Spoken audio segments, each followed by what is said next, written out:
So it's been a hot minute, but now we're getting back at it.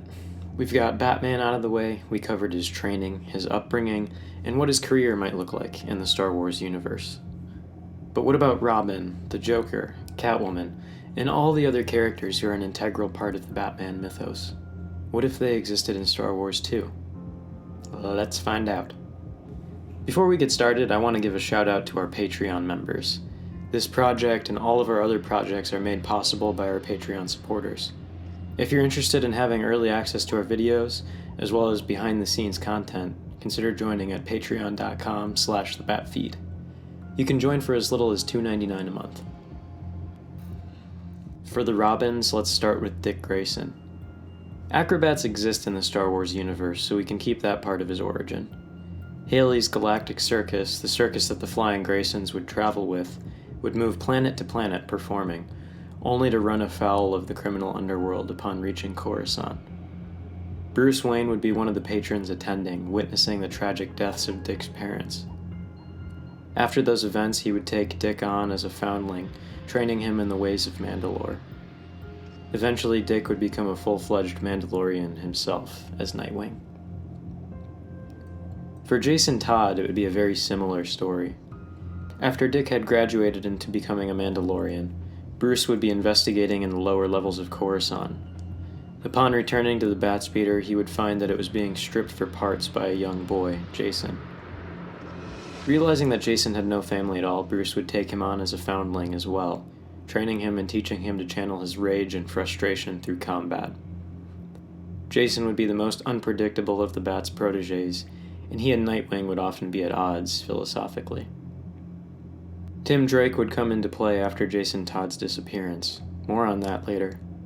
Tim will have heard about and studied the exploits of the Mandalorian known as the Bat, admiring the Bat's crusade against the criminal element on Coruscant and other planets. He would use his brains to develop an algorithm on the HoloNet. This way, he would discover subroutines running underneath its mainframe, the system being used by the Bat. Tim would utilize this to track down Bruce Wayne and confront him. Bruce would be hesitant at first, but Tim's story of losing his father to an unknown criminal would convince him to take on Drake as a foundling. With each of these Robins, the clan of the Bat would grow. There have been more Robins, but for the purpose of this episode, we're going to move on to some of the Bat's other allies. Commissioner Gordon would most likely be a high-ranking officer in the Republic, maybe an admiral. Having fought in some battles as a soldier, he would be hardened to the galaxy, but still striving to bring justice as an officer. While the Republic's main allies were the Jedi Order, James Gordon saw fit to work in cooperation with the Bat. Many criticized his alliance with the Bat, as most Mandalorians were considered at the time to be bounty hunters without honor. The war between the Jedi and the Mandalorians had left the Mando warriors scattered.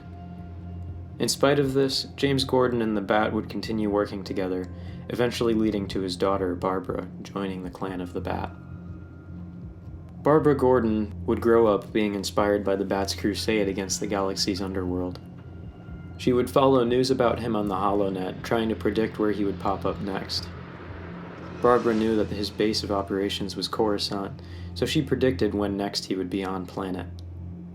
She confronted him and requested training. Not wanting to ruin his working relationship with Admiral Gordon, he would decline at first, but her persistence eventually led to him agreeing to train her. The training would pay off, and she would gain her own set of armor, as well as being one of the few in the clan of the Bat to train in the Rising Phoenix, or use of a jetpack. The Jedi Order would officially frown upon the actions of the Bat. Most saw him as a bounty hunter or vigilante out for revenge, though there were a few who would be allies to him. One such ally was Kal-El. Having crossed paths as youths, Kal-El had gone on to become a Jedi Knight. Later, he was instrumental in the defeat of the Sith on Malachor, which would lead to him becoming a Jedi Master with a seat on the Council. Similarly, Wonder Woman would be on the Jedi Council as a Master, having proven herself alongside Kal-El. The entire Justice League can be Jedi Knights or Masters pretty easily, such as Flash being a Force Sprint adept, or Hal Jordan being a rebellious member of the Green Jedi on Corellia. Moving on to the Rogues Gallery. Let's start with Two-Face. Harvey Dent would not be a district attorney in this iteration, but instead a senator. Which planet he's from is a roll of the dice, but let us know what you think in the comments. Senator Dent would be close friends with Bruce, as Bruce was a major presence in the Republic's economy. Bruce would regularly attend Senate hearings with Harvey, taking an interest in the political workings of the Republic. Senator Dent would be notorious in the Galactic Senate for his fiery temper, admired by many but hated by some. Whatever the case, Dent would be good at getting what he wanted by convincing others to join his cause. Eventually, his enemies would decide to do something about it. Upon leaving the Senate building, Harvey would be jumped and attacked by thugs working for the Maroni crime syndicate. The Bat would intervene, but not before one of the thugs threw a thermal detonator at Senator Dent. Even after trying to run away from it, the blast would burn half of his face, scarring him. The damage would drive Harvey insane, and he would refuse back to treatments and all other medical aid. Bruce would try to reason with him, but Dent would cut himself off from everyone. His political career would fall apart. Wanting revenge, Harvey would infiltrate the Maroni crime syndicate, unrecognizable now as the former senator. He would work his way to the top of the chain, then assassinate Sal Maroni, taking over the syndicate. He would reappear to the public as Two-Face, terrorizing Coruscant as well as the banking clan. He would go on a heist spree and would not be apprehended until the Bat managed to put an end to his exploits. Next up, we have Killer Croc. His story is fairly straightforward. Star Wars Killer Croc would be a Trandoshan bounty hunter, notorious for his brutality and lethality. He would be known for biting his prey viciously and would often only be hired for hits. He would be more likely to kill his target than bring them in alive, so kidnappings would not be his specialty. Croc would take pride in his reputation, racking up a kill count that he kept track of each time. His fellow Trandoshans would consider him a folk hero in some circles due to his keen hunting abilities. Croc would cross paths with the Bat a handful of times, eventually brought down by him on Coruscant. One of the galaxy's biggest crime lords would be the Star Wars version of Penguin, Ozza the Hutt. Ozza's trademark look would be a bowler hat, a monocle, and a parasol, just like the Penguin, although he would not be known as the Penguin. During the time period of the Bat's activity in the galaxy, he would be an enemy that the Bat had it out for personally, as the Grand Hutt Council was allegedly responsible for his parents' death in this continuity. We can assume that along with Penguin, mobsters like Falcone would also be Hutts, or at least involved with them. Ozza the Hutt would have a private club on Nal Hutta known as the Iceberg. Unlike comics continuity, the Iceberg would be a starship yacht, not unlike Dryden Voss's ship First Light in the Solo movie. This would be Ozza's base of operations and place of business.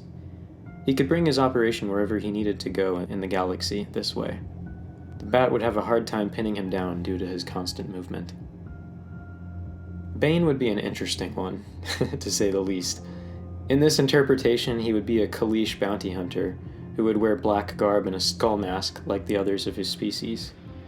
He would pride himself on taking down high-profile targets, cherishing the challenge of it. In order to keep up his reputation as a bounty hunter, he would use a performance-enhancing spice known as venom. He would wear an apparatus when hunting that administered the spice to him. Upon hearing of the Mandalorian known as the Bat, he would go on a galaxy-spanning quest to seek him out for one sole purpose: to break him and claim the bounty on his head. After eventually tracking him down, they would engage in a harrowing battle that would result in Bane's defeat, but also the breaking of the Bat's back. This would not put an end to the Bat's career, but would put him out of commission for quite some time. Poison Ivy would most likely be a Dathomirian nightsister. The Nightsisters are known for their understanding of the Force as magics. They use it to conjure objects, weapons, even undead armies. For them, magic is intrinsically linked to nature through the fanged god and the winged goddess, and that includes plant life. Poison Ivy would find plant magics fascinating and pour all of her focus into that. She would also receive the same warrior training as her other Nightsisters, being skilled in the use of vibroblades and energy bows. Between those two things, it would make her one of the most formidable Nightsisters on Dathomir, feared by many. I like to think she might even lead her own coven at some point, having them focus on plant magics. Alright, so I gave this one a lot of thought, so bear with me.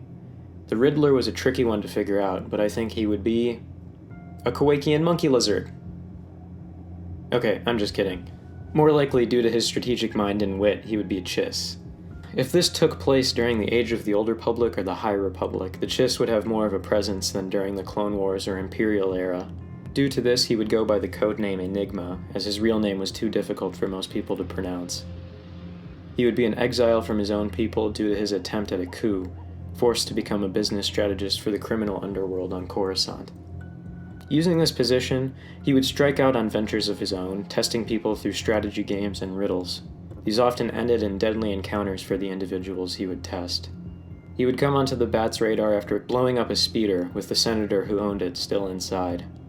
The Bat would track him down by talking to people who had been through Enigma's riddles and following the trail to its source. Ra's al Ghul is another interesting one. After some thought, it makes the most sense to me that he would be a Sith Lord. Using Sith alchemy and a number of dark side abilities, Darth Ghul would extend his life for an unnatural amount of years.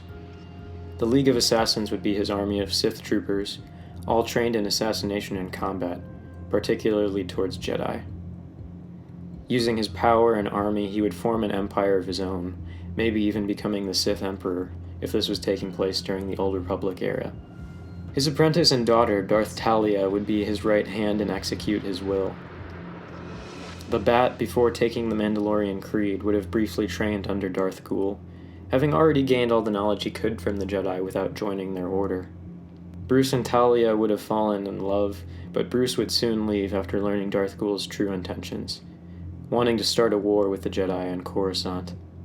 Darth Ghul and Darth Talia would be a constant threat, one that the Bat was always on the lookout for during his career. Next is Catwoman. She wouldn't be a bounty hunter because hunting people isn't her style. She'd most likely be a smuggler, craving the thrill of the chase, and the credits that would inevitably come with stealing things for the highest bidder. Selena Kyle would have the fastest ship in the galaxy, or at least she'd claim, and be notorious across the inner and outer rims as the Cat, named for the Loth Cats of Lothal. She would be the best at getting in, getting the cargo, and getting out faster than anyone else. Selena would run into trouble smuggling cargo from Coruscant, drawing the Bat's attention and resulting in a galaxy-spanning cat and mouse chase. The Bat would sometimes get close to catching her, but the Cat would always find a way to escape.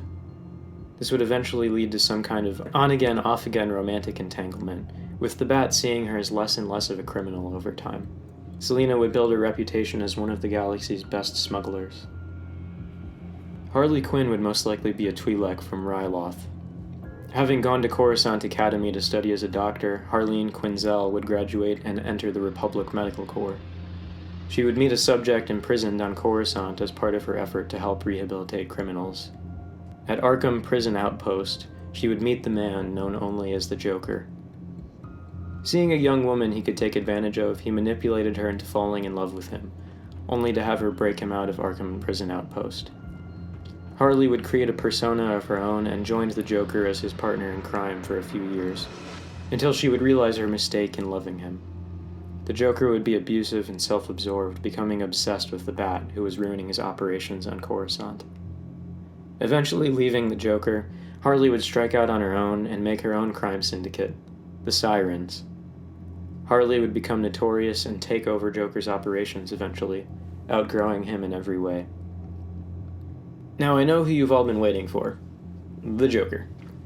I bounced back and forth with him a lot. At first I thought about making him a Powin, but I wasn't digging the look too much, so I landed on Nagai instead. No one would know where the Joker came from, just that he was from the planet Nagi and the unknown regions. His arrival on Coruscant, and really his entire time there, would be marked with bloodshed. His first order of business would be kidnapping senators and holding them for ransom, only to kill them publicly on the HoloNet. This would of course draw the attention of the Bat. He would then take over one of the crime syndicates on Coruscant and build up his own reputation and operations. Joker would be chaotic, unbridled, and try to push the Bat in every way. Because no one knew his origin, it was hard to determine his motivations. Joker would be responsible for the death of Jason Todd, the partial paralyzation of Barbara Gordon with a blaster, and numerous other deaths.